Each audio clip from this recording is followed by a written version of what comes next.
আমার আব্বারে আমি নিজের চোখে দেখছি। আমার আব্বার মৃত্যুর সময় আমরা চারদিকে ছিলাম।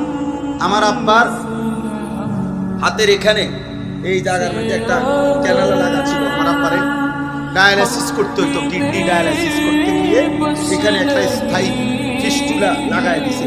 এটা দিয়া পাইপ মিলাইয়া এরপরে আব্বারে ডায়ালাইসিস করতে হইতো। তো এই আমরা যখন আব্বা অসুস্থ শেষ অবস্থা, ডাক্তার সাহেব বলছে আর হবে না, এখন আর এটাও কাজ করতেছে না, কিন্তু এটা নড়ে, এটা সারাক্ষণ নড়তো 24 ঘন্টা একবার এটা নড়তো। তো আমরা সবাই পাশে বসা, আমার বাবার ছেলে মেয়ে, আমরা ভাই বোন 8 জন, নাতি নাতনি মিল্লা প্রায় 25 জন তখন কোরআনুল কারীম চারদিকে পড়তেছিলাম। আমার আব্বা 43 বছর এক মসজিদের ইমামতি করছে এক জায়গায়।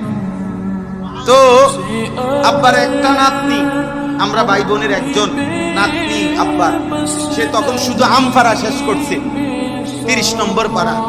ও বাচ্চা মেয়েটাও মাথায় একটা ওড়না দিয়া দাদার জন্য তখন আমপারাটাই পড়তেছিল।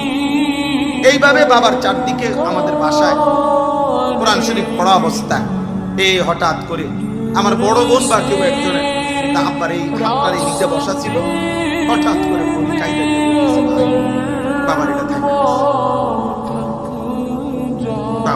নাই, আব্বা ইন্তেকাল করছে। আমার মা তখন কাঁদতেছিলেন।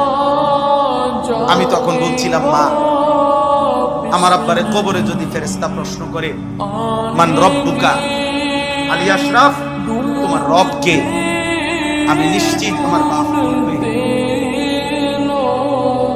বংশের 25 জনকে এই কিছুক্ষণ আগে যেই মালিকের কোরআন পড়া রাইখা আসছি ফেরেশতা উনি আমার রব।